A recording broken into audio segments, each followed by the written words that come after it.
Luka Doncic erased any lingering concerns about his recent knee scare by leading Slovenia to a 93-81 rout of Great Britain on August 19th, marking their first win in warm-up games ahead of the 2024 Eurobasket. The Los Angeles Lakers star scored 28 points in 28 minutes, adding 10 assists and 8 rebounds, showcasing that he was fully cleared to play after suffering a knee contusion in Slovenia's loss to Latvia over the weekend. On Saturday, Doncic had limped off the court after teammate Gregor Rovid inadvertently landed on his right knee. He immediately grabbed the joint, motioned to be subbed out, and left for the locker room with a trainer. But Doncic returned shortly thereafter to the bench and rejoined Slovenia's practice on Monday, demonstrating both resilience and determination. Tuesday's performance against Great Britain left little doubt about his health. Doncic exploded for 21 points in the first 11 minutes, pushing Slovenia to an early double-digit lead that eventually swelled to as much as 20 points in the second half. With his conditioning fully intact, the Lakers star will now turn his attention to facing his friend and fellow NBA superstar Nikola Jokic when Slovenia plays Serbia in their final Eurobasket tune-up on Thursday. Slovenia opens its Eurobasket campaign against Poland on August 28th. Luka's first Lakers training camp. Greg St. Jean, the Lakers assistant who also serves on Slovenia's coaching staff, expressed optimism about Doncic's conditioning and what it could mean for the Lakers next season. The idea of Luka having an opportunity to play in training camp with us is going to be critical, and getting this team to build their chemistry and work together, St. Jean told Basket News. This season, we're poised and excited to have a training camp together. LeBron James and Luka being able to spend more time together, we think, will be really positive for both of them and obviously our team. Beyond Luka-LeBron chemistry, St. Jean is also eager to integrate the Lakers' new personnel. We're excited about all of our new additions, he said. Our team is still improving. The goal for us is obviously to have great depth and be able to have a lot of versatility. Great depth and versatility. The Lakers bolstered their roster by adding former number 1 pick DeAndre Ayton, 2022 Defensive Player of the Year Marcus Smart, and 23-year-old wing Jake LaRavia. Ayton addresses the team's most glaring weakness at center, while Smart and LaRavia provide perimeter defense, veteran leadership, and youthful energy. I think we've done that, St. Jean said of the Lakers' improved depth and versatility. We've had a lot of versatile players who have played in big playoff moments. Then we've added some young players who are hungry and excited. It's more about a collection of players than any individual addition. But we've done a great job, and we're excited about our new guys. With Doncic fully healthy and ready to hit the court, the Lakers are poised to blend superstar talent with depth, experience, and versatility, setting the stage for a redemption season following their first-round flame-out last season. In Slovenia's final friendly before Eurobasket begins, they lost to Nikola Jokic and Serbia 106-72 on Thursday.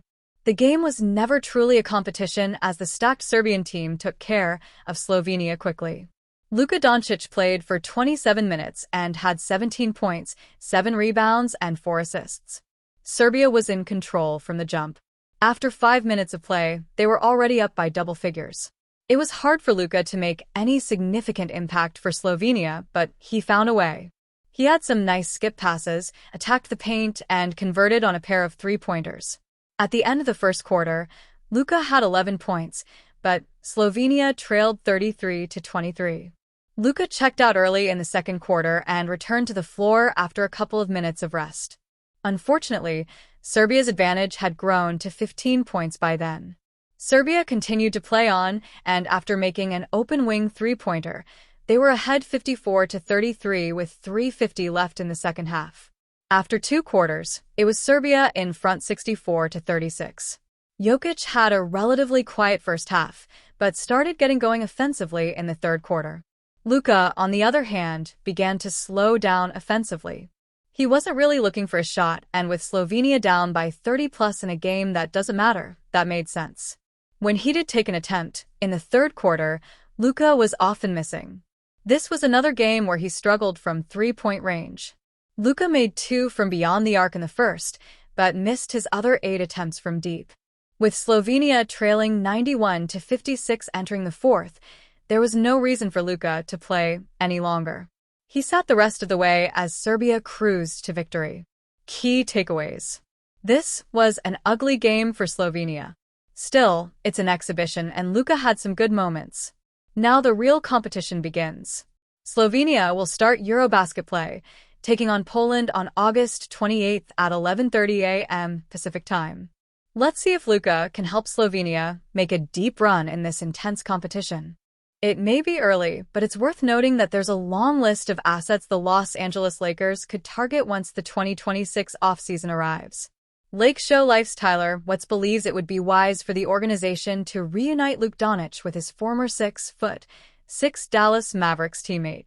PJ, Washington averaged 14.7 points, 7.8 rebounds, 2.3 assists, 1.1 steals, and 1.1 blocks in 32.2 minutes per game last season, Watts wrote Tuesday. He is a streaky shooter, but has made 35.8% from three-point range for his career. Getting a versatile forward capable of guarding multiple positions, rebounding, and knocking down open looks is a win for any contender. The Lakers could slot Washington in as the defender to cover for Luka and Austin Reeves on that end of the floor. The Lakers are set on winning a title with Luka leading their roster. Washington could be a key piece, but he will likely command around $20 million per year on his next contract. Washington's production with the Mavericks in 2024-25 flew under the radar for obvious reasons. Dallas' season was highlighted by the organization's head-scratching decision to trade Doncic to the Lakers in early February. Additionally, the Mavericks missed the postseason after reaching the final round 2 seasons ago. Still, Washington's impactful interior and perimeter defense, improved corner three, and physical finishes over shot blockers in the lane were encouraging to witness in Year 6. While competing with Doncic during Dallas' eventful 2023-24 campaign, the ex-Charlotte Hornets forward proved he could contribute on a Western Conference squad capable of winning its first championship since 2011. Washington contributed 11.7 points, 6.2 rebounds, and 1.2 steals per contest in 29 outings with the Mavericks. Considering Los Angeles wants to continue accommodating Doncic following the 5-time All-Star's decision to ink an extension with the franchise, signing Washington could quickly become a priority. A reunion could be in order next summer.